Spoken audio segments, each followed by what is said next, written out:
Hey YouTube, how's it going? Toyota basically sent me an invite for their Turning Point event for their Toyota Mirai. It's a futuristic car running on hydrogen and a power supply and a fuel cell stack. It uses fuel cell technology, basically using hydrogen to make energy to basically put it into the battery.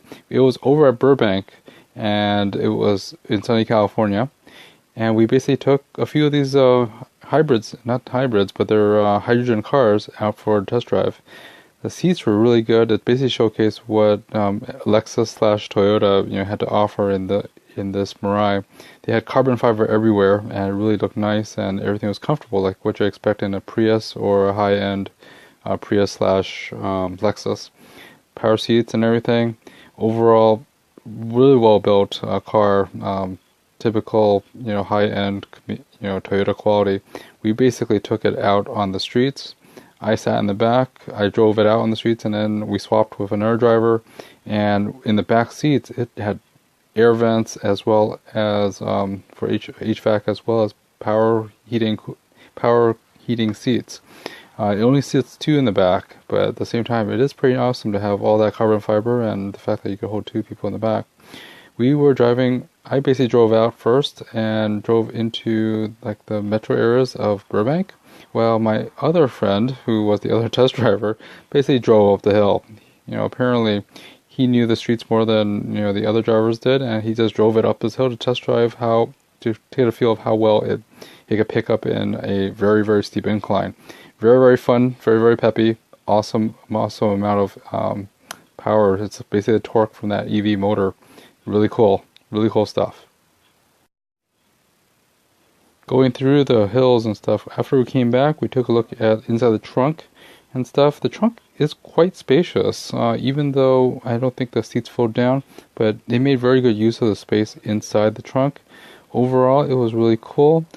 Underneath the mat, basically it does have tools. It has a jack, a fix-a-flat kit, and tools for the lug nuts as well as the jack, which was pretty cool because my Chevy Volt didn't come with one, which I had to make, which you probably saw in other videos if I did. But yeah, it has a really good trunk. Underneath it has a lot of plates to guide the air and protect the car.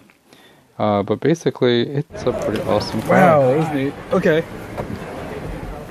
I am at that Turning Point event. I think one of the major things that's really cool about the Mirai after doing the test drive was that the visibility is actually really good for the A-pillars, which is really cool. Overall, the controls is just like the Lexus, and Prius controls, where it has reverse, neutral, drive, and basically engine braking. The funny thing is that the parking's right here. You push it and basically it lights up as parking brake on and not.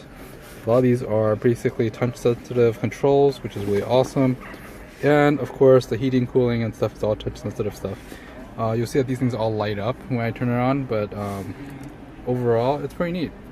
I mean, I'm in the non-moving one, but this is pretty awesome because I was on the test drive and it was pretty good. There's a lot of sensors on top, up there, and it's really interesting. Let me turn on some more lights. I wish it was more like how the Chevy Volt has lit like stage lights and stuff, but overall I like the design of the Mirai. Apparently it's built by hand according to what the presentation was talking about, but each of these are built by hand or whatever, and they're not in full production. They're trying to produce it much faster now, but I like the detail. There's a lot of carbon fiber everywhere, and apparently it plays against a theme of basically the carbon fiber hydrogen tanks that they have. Funny thing is that they actually put leather, this soft tech leather on everywhere, which is nice. I thought it's just a good touch. It's nice and touchy-feely stuff. It has hard plastic on the other one. Overall, I think what really sell is these seats. The seats are really comfy and really boisterous, especially the sides. I really love these seats. If I could have these seats and put these in my car, in my Chevy Volt, I would absolutely love it.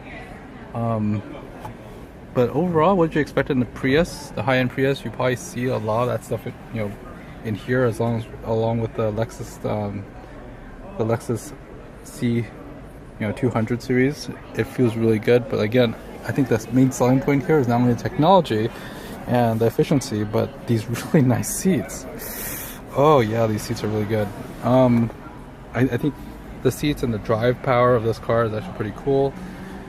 Very, very interesting in terms of pickup. Very good pickup.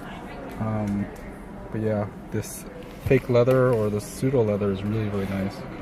A lot of good controls of the steering wheel, which I liked in the car, including all the controls for that.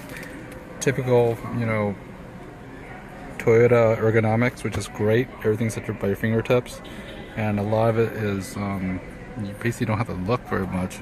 All the buttons are where you expect it to be for a Toyota, just like the Prius, and it's really, really good.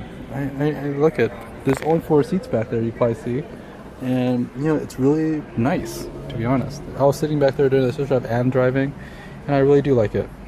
Anyways, let's go to somewhere else. During the presentation, they gave us a lot of information about the Mirai, including the history and the fact that it has a lot of efficiencies. It's kind of like the APA 212 mile range, fast refueling for 5 minutes, and no plug-in, and also 0 tailpipe emissions. Very much so that they compare the pollution emissions to like a regular gas car, to natural gas, and of course to a regular plug-in EV. When you look at the numbers and the incentives, it really came down to about $37,835. There's also a lease option where you could do it. It comes with a lot of fun stuff. By fun, actually, I mean 3 years of a lot of fun, free stuff. Well, not free, but included stuff, like hydrogen fuel for 3 years, up to $15,000. It also comes with roadside assistance for 3 years, and a call center for 3 years for 24/7, as well as complimentary rentals, you know, 7-day rental things for rental cars for 3 years in case you have to get out of California. And of course, for Californians and other people, there is a HOV pass sticker for it as well. Among other things, information and stuff does come well with this car. Toyota did make a really awesome car, and if you check out some other YouTube videos, they have how these things are built. They're usually built by hand right now because the production is so low, but the fact that they took all this technology and innovation, made it into a really well packaged car, and with a lot of safety features, really is very important. It's really awesome to actually use fuel cell. They were talking about this for decades, and now that it's as a production car, it's pretty awesome. Plenty of drivability, and it's a really elegant car that they made. It looks kind of funny at first, but it's really well designed and a well handling car. So what are the Easter eggs that we found? Basically, we found that this interesting sticker that says "Do not refill after 2030." I found that was pretty interesting. I also found out that when I start traveling, I see a lot more hydrogen stations now, along my routes. And of course, the biggest Easter egg is a key to open the trunk, which is pretty awesome. In this day of age where there's a lot of remote controls for things, it's nice to see a key in there, just to put it in. Interesting. Very interesting. Nice, funny leather. Flat Mirai. This is very neat. Very neat. It's like there's no CD player, or is that? I can't tell. But it's the Mirai. Hey guys, thanks for watching again. Again, this is just another video log and me nerding out at auto shows and stuff, and I'm loving these awesome new futuristic cars. But if you like to, please like and subscribe and comment. I appreciate it. Thanks a lot. Have a great one. Bye.